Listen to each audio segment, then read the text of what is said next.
Troy, which of these products, if not all, would you like to take advantage of today? But I appreciate all of that, but I don't think I need any of that stuff. I think I'm pretty good where I'm at. I'd like to stay where I'm at payment-wise, so I think I'm good. Thanks, though. Yeah, I totally understand. If you didn't see the value in the products we just discussed, I certainly wouldn't expect you to enroll in them.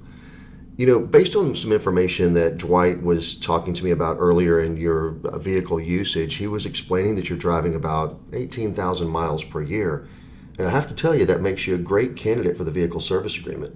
Share with me your reservations about that product.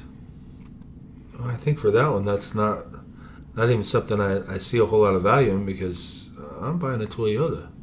These things don't break down. That's why we've had them in our family for a long time. I think this might be my 5th or 6th Toyota. I lost count at some point, but we're Toyota drivers because they don't break down, man. Excellent. And if you don't mind, I'm just going to jot a few notes. So, Toyota's a quality car from your perspective. Any other concerns that you have? Nope. We've had them for a long time. We've never had anything major to fix on them. I think we've had small things happen. I could probably go back to 1980, and I did a clutch on my little Corolla wagon, but and maybe a starter or an alternator or something 4 or 5 years ago that kind of sucked. But other than that, no. Sorry to hear that. Tell me about that starter alternator repair. What happened around that?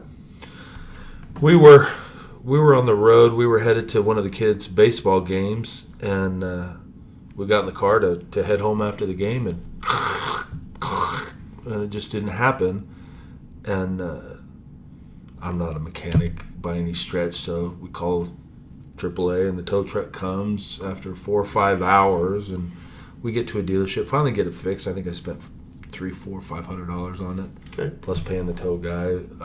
So it was a bummer, real bummer, but we got through it. But that's, when you talk about Toyotas for as long as I've had them, that's not a pretty minor That's stuff, not right? a bad record. Not a bad record. So were you out of town when this happened? Yeah. Oh, wow. We were out of town at a baseball game for the kiddos. They were playing for a championship, and they won, but we didn't. Good. Understand.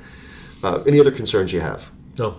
All right, That's fantastic. pretty much it. Let me just make sure I understand your point of view. And so, first of all, you're buying Toyotas because they're a quality vehicle.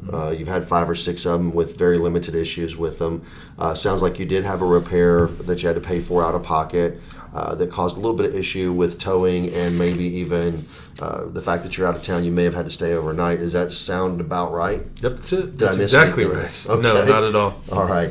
I wanted to share with you some information from J.D. Power & Associate. Are you familiar with who they are?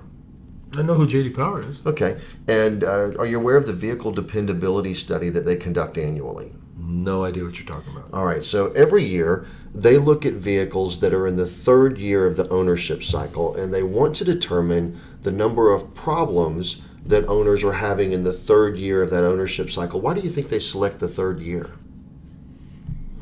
Probably because that's when most factory warranties expire, I guess. Yeah, in fact, that's exactly right. And you're a little bit higher in mileage than the average driver, but the average driver in the U.S. is about 15,000 miles per year, which means somewhere right around 28 or 29 months they're starting to come out of the manufacturer's limited warranty. So what J.D. Power found is this. In fact, they totally agree with you in terms of the quality and dependability of a Toyota. The number 1 ranked vehicle is Lexus with 106 problems per 100 vehicles.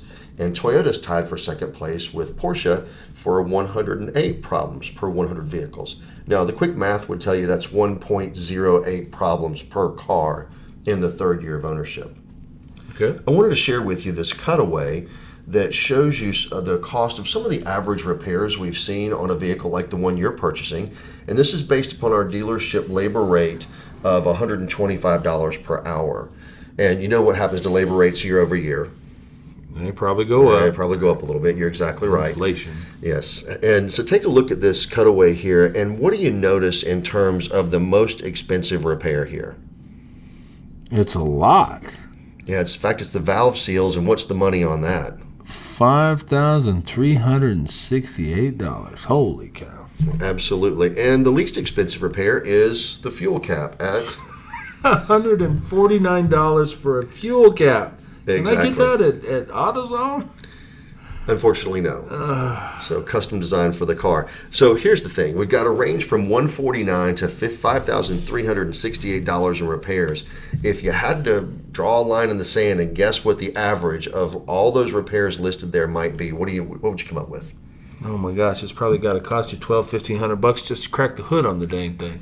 Well, in fact, you're a little bit high. I did the math on this and added up all these repairs, and they average out to about $925 per occurrence. Wow. So let's take a look at kind of how this plays out over the next few years. If you take J.D. Power's number of 1.08 problems per vehicle in the third year of ownership, and you multiply that times that $925 amount for the average repair, your exposure in the third year of ownership would be about $1,000. Now, let's think about the fourth year of ownership. What do you think might happen? If there's a problem in year 3, what about year 4? And hopefully I don't have any problems. That would be great. Yeah, I'm going to probably agree with you because we do have a quality car. And let's say we don't have any issues in the fourth year, but based on your driving, we get to year number 5 and we're starting to approach close to 80,000 miles. What do you think might be happening there? Well, I'm probably getting a little closer to maybe another repair and time to trade it in and come see you again. Yeah, well, we'd love to have you back. Thinking about this car, we talked about how long you might be keeping it a little bit earlier, and getting to the 6th year, we're really at the 100,000 mile mark. What do you think might happen there? You're probably one in there too. Yeah, so if you've got 3 repairs within that 100,000 mile time frame, and based on your driving habits, roughly around the 6-year time frame, you've got an exposure of about $3,000. Now, hopefully none of this ever happens, but in the event that it does, you've got to come out of pocket for those repairs, and it would obviously impact your budget somewhat. Now, here's the thing I'd like you to consider. We were talking about the vehicle service agreement a little bit earlier at $26.95 for the 100,000 mile coverage versus this $3,000 that you may have to outlay in the event that you have the average Toyota according to J.D. Power's metrics. Now, based on what I just shared with you, would it make sense to go ahead and put that vehicle service agreement in your monthly payment, or would you rather pay cash for that? How much is the monthly payment for having all of that coverage? So that's going to increase your monthly payment by about $41 per month, so your new payment would be $589.62. And I get that all that coverage that you talked about for up to 100,000 miles. That is correct. Let's, and the one other let's thing, do that. okay, $41 a month. Let's do that. fantastic.